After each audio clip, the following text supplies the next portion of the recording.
सासू माँ ने होली के लिए 3 साड़ियाँ लाई, 2 अपनी बहुओं के लिए और एक अपनी बेटी के लिए, क्योंकि सासू माँ के 2 बेटे और एक बेटी थी।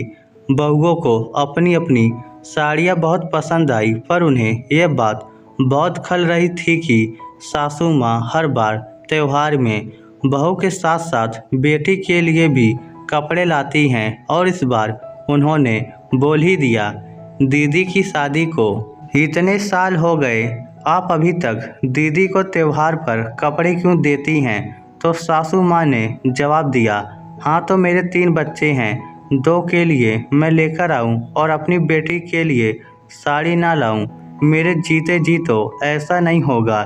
इस पर बड़ी बहू ने बोला, लेकिन ये सब तो शुरू शुरू में होता है, शादी के इतने सालों बाद तक कौन देता है?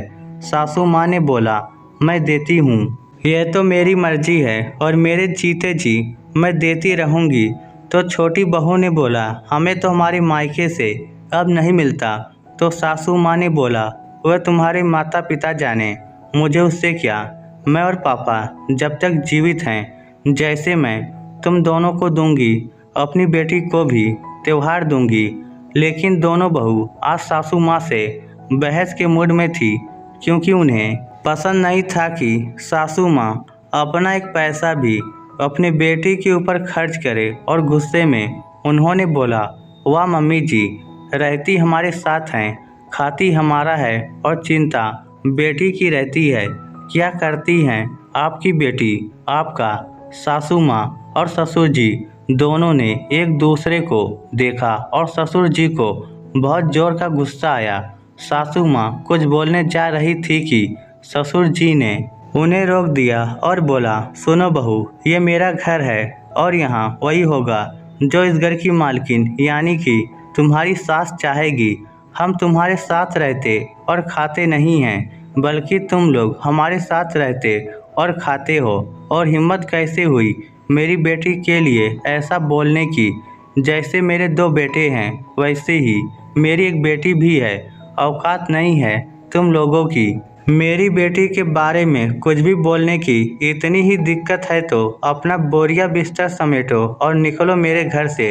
ये माँ बाप की कमजोरी होती है कि घर की बहुएं घर की बेटियों से उनका मायका छीन लेती हैं। ये माँ बाप की गलती होती है कि बेटे बहू के दबाव में आकर वह बेटियों से दूरियां बना लेते हैं। लेकिन हम वैसे माँ बाप नहीं हैं। हमारे जीते जी हम हमारी बेटी को देंगे भी, और उसका जब दिल करेगा, जितने दिन दिल करेगा, वह अपने मायके में आकर रहेगी भी। अगर इस घर में रहना है तो इस घर की मालकिन के हिसाब से रहना होगा।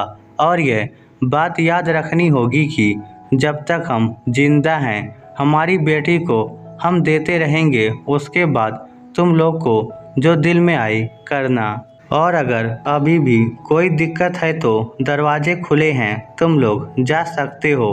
बहुओं को ससुर जी के ऐसे रौद्र रूप और इतने कड़े जवाब की आशा नहीं थी। दोनों ने चुपचाप वहां से खिसक लेने में ही अपनी भलाई समझी, क्योंकि पता था अब बहस करने में नुकसान उनका अपना है।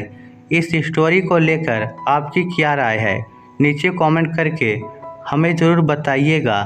धन्यवाद।